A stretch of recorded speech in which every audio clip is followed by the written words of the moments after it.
Welcome to the Center for Transformation Institute podcast, where we are uniting therapists everywhere for personal and professional growth. Your journey starts here, at the place therapists grow. Cathy and Melinda, it's great to be with the both of you today. Thanks for having us on. This is fun. Yes. Yeah, I'm not all prepared with questions because we're not usually on this end. I mean, this is like a Right. 95-5 where 95% of the time we're interviewing people. So yeah, So it's super fun. a switcheroo here. Yeah. You're on the flip side. And so let's talk a little bit about how we got connected. I remember I've just been trying to network with a lot of people who know about the life model, who are utilizing it in their professional lives. And so I was on the Thrive Today website and I saw face-to-face ministries, and I went to your website and I was like, I don't know who these ladies are. Like, look at this. This is amazing. And so I just put out a little email on your website, and Cathy got back like super fast. And so we got connected, had that first great conversation, and here we are today doing this interview. Yeah, we love what you're doing. We love what you're doing. So I'm glad to be a part of the conversation in whatever benefit we can be and help we can be. And that synergy of connecting with like-minded folks is always so powerful. And we're grateful every time that we have a bigger circle of people that actually get what we do and understand what we're doing. Yes, exactly. Well, I think that as we started talking that day, the first time we talked, I figured out that Marlene and Dr. Lehman had been at an event you all had done like last summer, and I had just met Marlene. Was it summer? Something. We do that. It was in November. I had just met her at Thrive Training in October, and she had texted me a picture, and I was like, this is awesome. Where are you? And so just to kind of, it's a small world, I guess, getting to know people and who's who, who's connected to who, and all the things. So tell our audience a little bit about face-to-face ministries, how you all got connected, how you got started. I think it's a very interesting story, and would love to have everybody hear about it. Well, Melinda, do you want to answer that, or you want me to? Well, you know what? We'll do that. We'll do that launch pad with kind of how I'll go up to when we sort of our paths crossed, because I was, I think backing up, talking about inner healing, I had been really aware of and exposed to inner healing my entire life. Mm-hmm. And I think that's such an important part of my story. And what is face-to-face ministry? So I'm not being irrelevant with what I'm sharing. I'm just setting the stage because it's such a beautiful and like serendipitous life, like journey that I was I shouldn't say exposed to, I was aware of as a child. Francis McNutt and John Wimber and John Paula Sanford, through and other people. Like even as a child, I had been aware of Agnes Sanford, all these grandfathers and grandmothers of inner healing, really, by being a part of CFO camp, which was Camp Farthest Out. If any of your listeners have heard that, let me know, because there's very few of us, but it was really a renewal movement. And we'd go to summer camp every summer. And I met these people because my father was in leadership in this camp, and I can even still see Francis McNutt in his robe when he was still a priest. And I have the picture of that. And of course, not knowing as a child that decades later, my life would be dedicated to inner healing. But through the years, I experienced my own inner healing, different models, different ones that don't even have name, people that were just doing that, do it as they felt led, knowing that we have these heart wounds and knowing that talk therapy was not really, it's effective, but to a certain extent. And I was in much more inner healing than I ever was in counseling. Excuse me. And so in 2007, 2008, and actually a little bit before that, I was part of healing rooms in Asheville, North Carolina, and Jim and Pat Banks were leading this group of people who were just hungry to help other people. And they were sort of on the front lines. He did the trauma prayer, and that's kind of well known around the world, and written several books. But they were teaching us, this kind of ragtag bunch of people, like 30 people in the Asheville, North Carolina area, all their models that they knew at the time. And that, like, we were learning HeartSync and RTF and Emmanuel and Elijah House. And now we weren't doing like you're qualified now, because that 15 years ago there, that didn't even exist, but they would come and teach us these tools and then go, just practice. And every week we had people coming in from all over, like Georgia, Tennessee, North Carolina, South Carolina, coming in for healing. The word was out that this was an effective place to get your heart healed. And Emmanuel prayer was one of the biggest components in that. And we would actually start most weeks by just having like a group appreciation connection, where is Jesus? And so I had all these tools in my tool belt quite early. And I feel like that was a gift, because I got to experience all these different models. And but then over the years, what became pretty apparent was that Emmanuel approach was the gentlest, sort of simplest one to learn and then to teach others in. And it didn't take weeks and weeks of taking someone through kind of maybe what could seem like an arduous process. This was so gentle. And I'm friends with all the leaders of the other models. So it's not, and founders, it's like, it's nothing critical about that. I just found that I connected most with this because it was really easily transferable, and we could sit down from someone in 20 minutes and have them, their relational circuits on, and your listeners probably know what those are. But then I was doing kind of my own thing and working in video production and taking that to ministries and stuff, still doing my own healing, still learning about that, still experiencing that and ministering to others. And then God brought Cathy across my path at a artist retreat that was focusing on inner healing. Actually, it was really focusing on healing for the heart of the artist, that was being led by my mentors at the time, Jim and Pat Banks. So you have this big intersection, in the healing world, especially, I think where are we? The Southeast, it's so small. So there's not going to be very many degrees of separation of people. And so we just immediately felt a click as sisters and knew that we were supposed to do something together. And she was a worship leader, and she can share her part of the story. But then we just saw how God sort of merged both of our gift and experiences together. And but that DNA of inner healing, I'm still in. This is my life. But I'll let Cathy then take it from, we met at this conference was it 2012, 2011? I don't remember when it was. Was it 2011? Yeah. Yeah. And then face to face emerged eventually out of our meeting. And we were trying to do some other stuff, but then God just was dropping this wisdom and guidance into our lap. But Cathy, I'm gonna let you take it from here.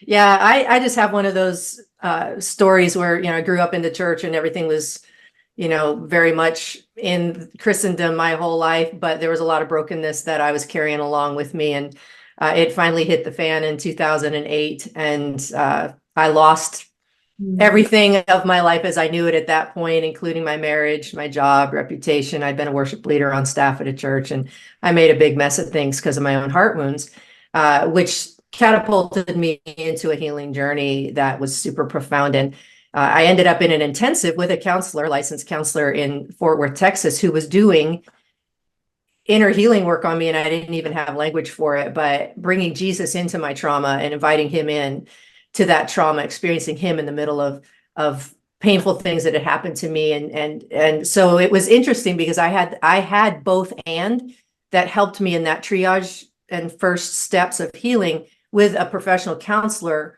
who also incorporated the inner healing portion into it. He didn't call it the Emmanuel approach. It was more a heart journey. But as I look at it back, I can look back on it now and I see it actually was an Emmanuel connection where I experienced Jesus with me in the middle of trauma that had happened to me, that kind of set me on a course to end up having a blow up when I'm in my early 40s. But my posture was to lean into that. And I was then also, after that week of intensive, God very specifically, very obviously moved me into a new community, a church community that was actually building an inner healing ministry. And I landed in that church and was greeted by the pastor over that ministry. I didn't even know who he was. And he felt the Lord say that I was his assignment, and they covered me and carried me. And I was in a loving community. I had professional counseling and inner healing side by side for about a year and a half. And what you see today in my life is a result of the fact that I embraced that journey. And I was invited to dream again. And so I started my own nonprofit, trying to really help worship leaders not make the same mistakes I did and get healing in their lives. And I did that as a small fish in a very large pond, because that's when all the worship schools were blooming. But then Melinda and I connected, linked arms, and God gave us a new vision of this Dashaway weekends for ladies, which were encounter weekends. We've got one coming up, we've got 2 this summer. Dashawayweekends.com if anybody cares about information about that. But we did those primarily, and then God moved us across the country, gave us a new ministry name and a new focus, and we began our own podcast to bring the inner healing voices together. But during that time, and because of Melinda's exposure to all of these other ministries, the Emmanuel approach really was highlighted again because of the simplicity. We're both advanced level trained in a couple of other models. And personally, I didn't feel comfortable ever leading anybody with those models because it felt like there was too much to know and too many steps to do. And I just felt like it was a little cumbersome, and I didn't feel comfortable or even safe to do it. But the Emmanuel approach has a built-in safety net feature that once you learn how to build that and establish that, no matter where you go in a session and no matter what your experience level, there's always a safe place to come back to. And so for me, I'm kind of a self-preservation, if you know Enneagram subtypes at all. I don't like to take risks. And for me, that safety net feature makes this a really safe model. And it was just the Lord very gently pushing us into beginning to do some training on that. And last summer, we hired somebody to help us do that better. And we actually have a full-blown training program for the Emmanuel approach now, which has some different things built into it. So you can plug in where you need to, whether it's just a starting, like where I just need to work on my own inner healing journey right now. We'll do that here in a context of community because we're created for that. Life Model is really big on that. And then also, if you want to be trained to be a facilitator, we've got that in place too. But it really has been a step-by-step with Jesus along the way. So I hopefully we've answered the question, and maybe more so. I'll let you ask another one. You're very thorough answer. And I just love the idea of how the Lord brought you together, right? There's a similar passion, and you each had your inner healing experiences. I'm sure those always continue, but had some profound experiences and then came together. And as we say in Life Model, it's very shalom, right? Everything in the right place, the right time for the right result. And I think I'll just say, just for people who are listening, big picture is that face-to-face ministries is about the Emmanuel healing prayer approach. And that fits into Life Model in that the Emmanuel lifestyle pillar, or that pillar, it has to do with not just living day to day, moment by moment, connected to Jesus and encountering his presence, but also this place where we can heal from our malfunctions, as we say in the 5 to Thrive, right? That we're healing from the traumas, the things that have happened, the difficulties, and that's really the niche that you all have. That's the mission, vision, calling that you have on your lives, is to help others be trained in how to help people heal, right? Yeah. So face-to-face ministries is about that. And Dashaway weekends are for just women, for anyone. Yeah, it's a ladies event. It's a small group ladies event that's very much built with the Emmanuel Approach tools and helping you develop that Emmanuel lifestyle. Basically, we have group Emmanuels, and there's space for everybody to actually have a retreat and not shoved with a bunch of content. But we also, when we have staff with us, depending on how much staff comes, most of the ladies can actually have a 30-minute Emmanuel encounter session for themselves privately. So that's always, it really was this idea that God just kind of dropped in, and then it morphed into becoming what it is today. And we've actually done 40 of these retreats over the past 11 years. This is our 11th year, and 17 of those have been in the UK and Ireland. So that's been really a beautiful outreach for us. And that focus time was before we actually shifted. Most of those retreats happened before we shifted into training and development, but we still do those retreats. We were actually celebrating our 10-year anniversary last year and did 2 in the States and 2 overseas. And it's one of our fun favorite things to do because it's very relational. And it's in person, which is really big for us. You know, we love that Zoom can get us around the world, but we love those in-person connections because anybody connected with a life model knows how relational it is, right? And the eye contact and the in-person thing, it's way more effective and obviously more fun when we can be together. Yeah, so that it's for any woman who would want that, not just for leaders, not just for people. No, it's for everybody. We've had as young as 17 years old and up to 85 years old. We've had all the denominations are represented along the way, and some that were just very new to faith or maybe didn't have one yet. And they would come and experience Jesus in a way that profoundly transforms their lives. Right. So this is part of the application of what you know to do, applying it in this group setting.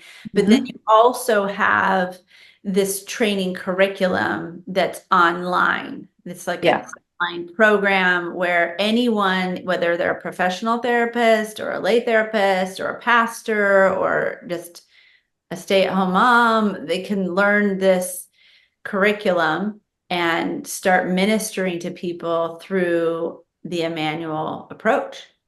Yep. Yeah. And the beauty of that's where the beauty of the simplicity comes in.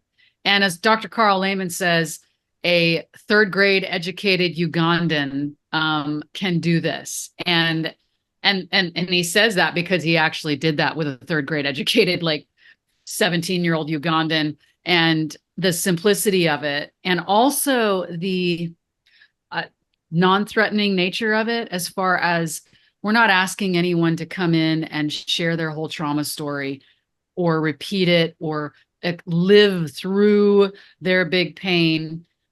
We're just helping someone. I shouldn't say just. We're helping facilitate a connection between them and Jesus. And the beautiful thing is that I like to kind of focus on and stress is that the healing can happen without even thinking about or going into any pain memories, because it's healing a ton of attachment wounds when they are simply connecting with Jesus. They're in an appreciation memory, playing on the playground or whatever, walking through the trees and hearing Jesus say, "This is one of my favorite things about you, honey. I love this about you. This is why I like to be with you." And you can, let's say that person experienced only rejection growing up, instead of having to go to those painful memories. Doesn't mean we won't if that's what God brings up. But so much healing happens in the context of just healthy attachment. And they're not only being healthily, if that's a word, attached with Jesus, they're being attached with, in a healthy way, in a loving way, the facilitator who's simply attuning with them. And maybe they didn't experience that. And maybe they don't now. And they have this person who is glad to be with them. So you can't discount the facilitator. I mean, the skills that are developed in the facilitator are really important. Yes, a 3rd grade educated Ugandan can learn this, of course. And they're learning attunement. They're learning, I'm glad to be with you. Yet there's a lot of skill to be developed around attunement and sitting with the person in front of them with love being the only agenda. But imagine taking that into your everyday life, sitting across from your friend in Starbucks, sitting across from your family at the dinner table. Gosh, standing in line at the grocery store, and you have a really long line and you have 10 minutes and you can start talking about, share with me an appreciation, a joy moment that you have from this week. And there we go, 10 minutes later, and the person they're back in the front of their relational, they're in their relational mind. They walk away feeling even just a little bit of joy that they didn't come in with. That's what I love, the simplicity of this. It can be used anywhere, anytime, on the plane, anywhere. And we see this happening. Oh gosh, I just met a lady at a park and I asked her to tell me something that joyful she experienced this week. And there we go. I mean, these are aspects of a manual approach, but it's all part of the healing process. Right. And again, imagining how much healing can happen just by making eye contact with someone, saying, I'm glad to be with you. Mm-hmm. And maybe that's all you experience. So you can zoom out even further to the very first step of just, I'm glad to be with you, and how much healing that brings. And you can do that with anybody at any time. Yes, I think, Melinda, as you're speaking, I'm hearing you say words like attunement and attachment, and those are scientific terms, right? That we know are needed in right brain to right brain interaction. And so I think what's profound about the Emmanuel approach is that it's founded on the neuroscience, right? And biblical Christianity. And so there's that blend. And I know you all have been directly trained by Dr. Lehman, who worked on this model and developed the model and worked directly with Dr. Wilder. So that's a really big deal to our audience, to what we're doing here at CFT Institute, that we're blending the two, the neuroscience and the biblical Christianity. And of course, we worship the Lord and we love the Bible, and it is amazing to see how the Word of God comes to life and what He intended for us comes to life when we understand how our bodies work and how our minds work. Cathy? Well, it also adjusts our theology when we connect directly with Jesus. When we have a direct connection with Jesus and experience His attunement with us, His capacity, His love, in a way that I think he unravels some of the misconceptions we have about Him and His Father, because He's the exact representation, right? So it's a beautiful way to come into a deeper relational connection with the true Lord Jesus, because He's speaking for Himself. I love that it removes the middleman, because Jesus has an opportunity to share directly with somebody. And I also love the neuroscience, the whole brain science piece really does lend itself to predictable results. And so the way that we're wired, working with that and understanding how our God-given design for connection with God and with others, and all of the beautiful things that are hardwired into us from the factory for that life-giving joy exchange.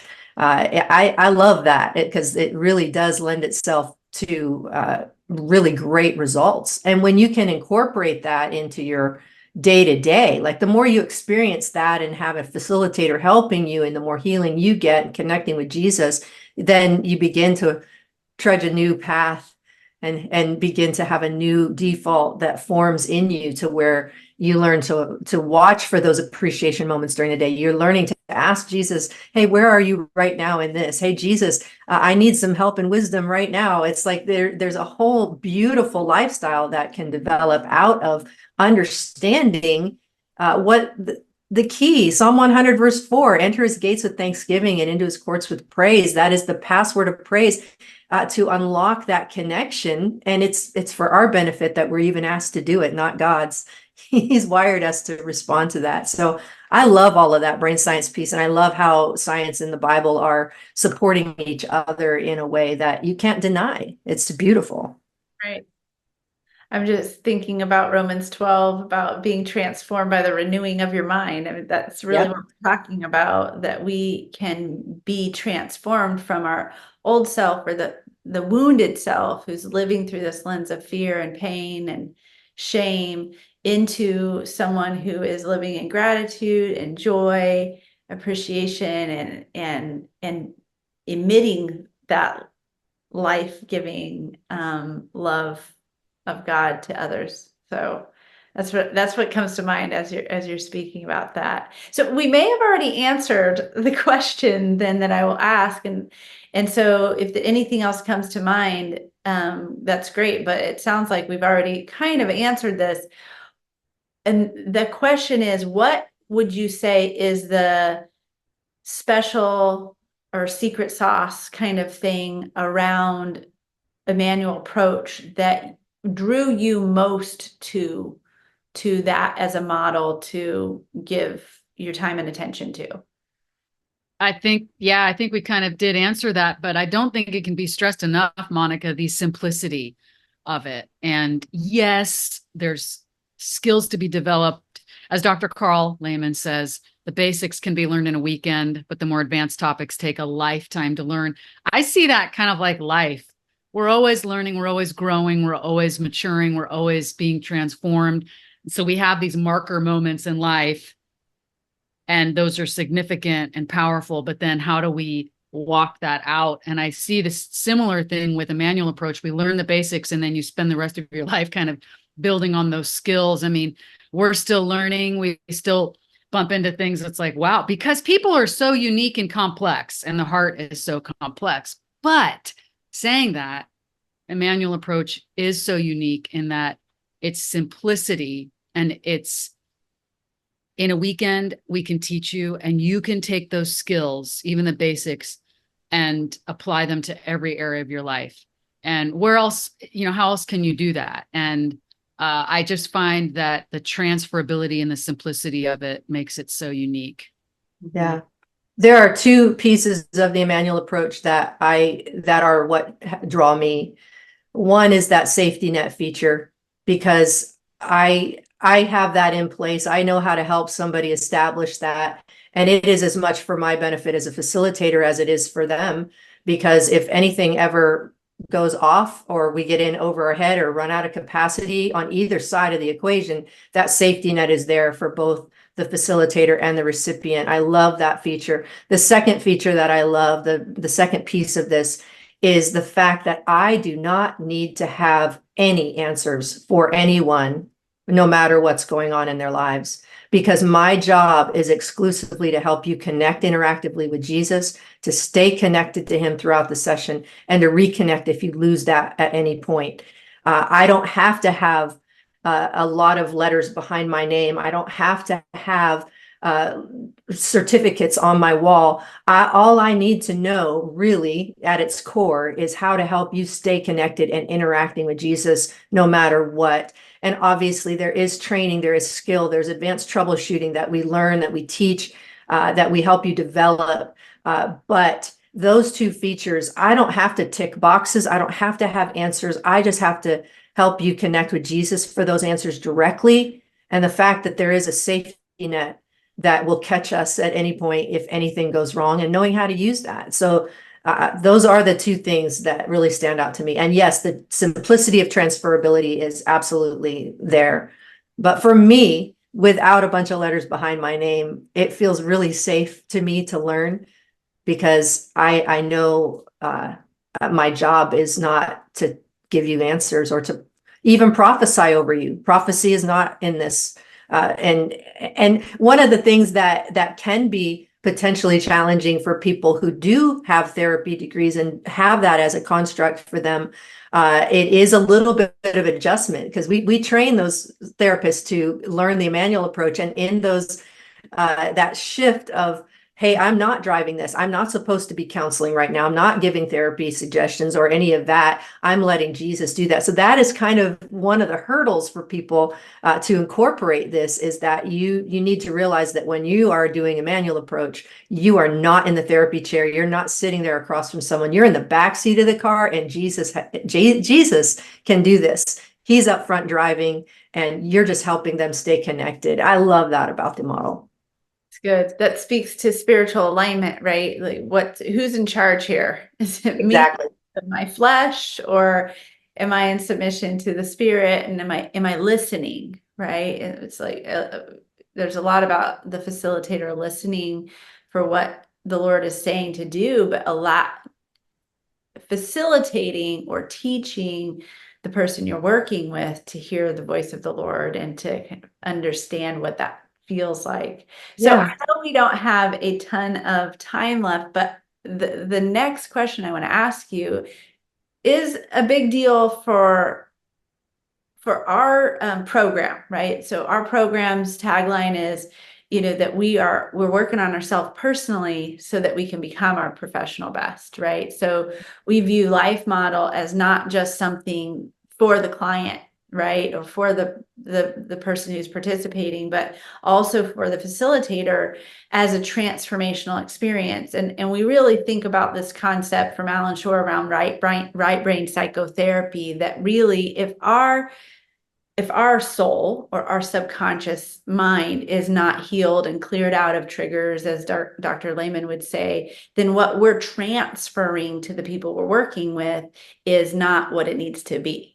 And it's not going to be as effective. It's not, so it has so much to do with the responsibility of the minister, of the therapist, doing their own work, right? And so that's really my next question is, how have you seen a manual approach be helpful for you in your personal life?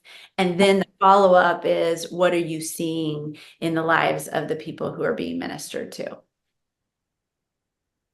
Yeah, the application part of that can sometimes be hard. You get used to implementing and training, but Melinda and I are housemates. There are three of us who live together. And so we get to practice relational skills and sometimes not well because you get the rub. But when you understand what relational circuit's on, and you're aware of when they're on and off, and you know how to get them back on, you still have to engage your will to do those things, right?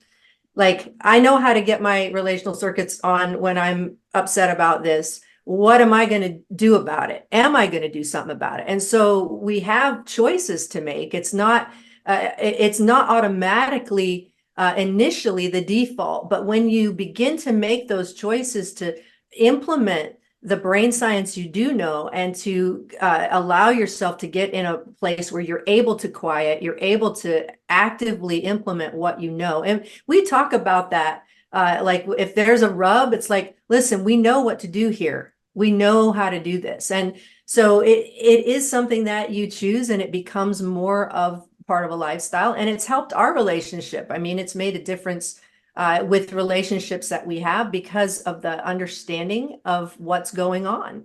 Because 99.9% of the people live in the back of their brain and they don't even have a clue that they're there. So at least understanding and making those choices. And as far as watching other people, we've got a gal in our group right now in our training. She's in our training. She's been with us for a little while now, and she's got a couple of kids, married, and a really, really sad, horrible situation just relationally with her mom.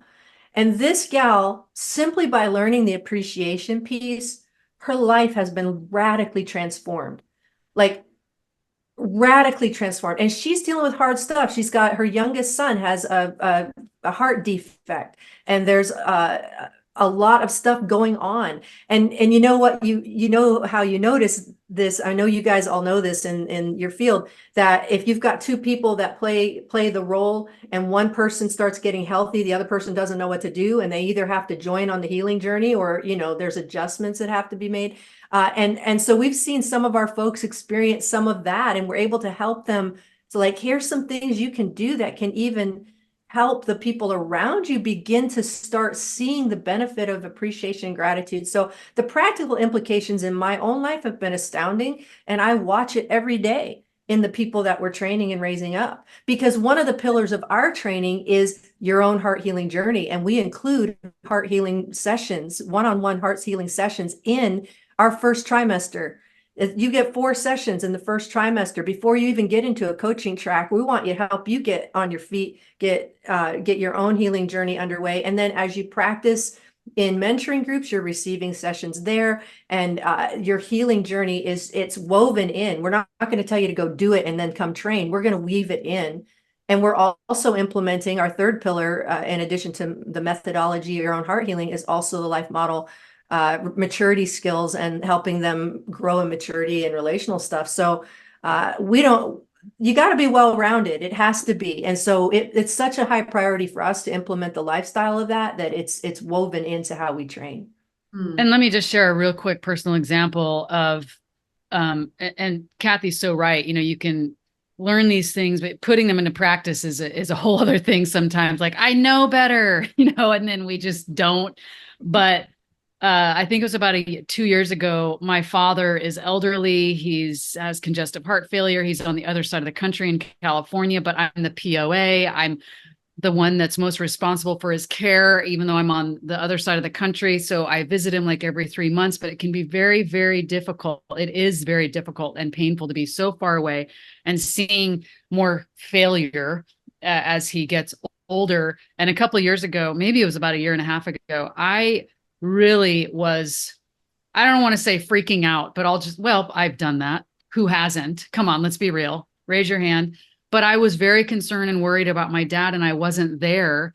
And just really quickly, I'm like, God, I need to know what to do. I need to know where you are. And instantly, I just saw a picture of my dad in his dining room in California. I'm on the other side of the country. And I saw him sitting at the dining room table with Jesus behind him, with Jesus's hands on his shoulders. And so immediately I'm feeling this big sense of relief. Like, I can't do better than that. Mm-hmm. I can't be there right now, but I certainly can't do better than Jesus, and felt such a sense of, as Wilder and Layman would say, that shalom come over me. And that image has stuck with me. So when I start to get worried, start to get fearful, start to get anxious, like I wish I could be there to do something, I bring myself back to that picture. And that is because I've learned that Emmanuel lifestyle of, it's not just, oh, I better get into a prayer session. That's the thing. It becomes a lifestyle of, I need to get someone to help me facilitate. Please, I got to sign up for a session. And because I got to find out what's going on here with my own fear. No, it's that I've practiced it so much, and that appreciation, like Cathy was talking about, seeing those things to appreciate and change the neural pathways, that I'm able to, within just a few seconds, most of the time, see where Jesus is with my dad. That is where it becomes so transformational as well, and applicable to everyday life, that I don't have to get into a session. I'm just able to see where Jesus is with my father on the other side of the country right then, and how that transforms me. And then that picture stays with me. So this is why I do what we do. It's like tearing apart, just putting away all the clinical stuff and all the skills when you can apply it to your life, right? I need to know right now, and I don't have time to sign up for a session, where is Jesus with my dad? Where is Jesus with me? And that comes from practicing Emmanuel prayer and Emmanuel lifestyle. That's beautiful. Oh, this is great. I love talking with you all today. Thank you for both of your answers, and just your passion is evident for the Lord and for facilitating relationship for yourself, and with transferring that knowledge and insight to the others around you. So I've really enjoyed the conversation we're having. I know it's going to be a to be continued, and I'm excited to get this out there to our audience so they can hear everything that you are doing. And I pray Godspeed to you both as you continue this awesome work. Thanks so much for having us. It's been a joy, and we'll definitely continue. Thanks for tuning in to this week's episode of The Place Therapists Grow. We hope you will join us again next week. To expand your knowledge and continue your growth journey, go to cftinstitute.com and take our introductory course to find out how the life model can enhance your life and your clients' lives too. We look forward to continuing to learn and grow with you. See you next time.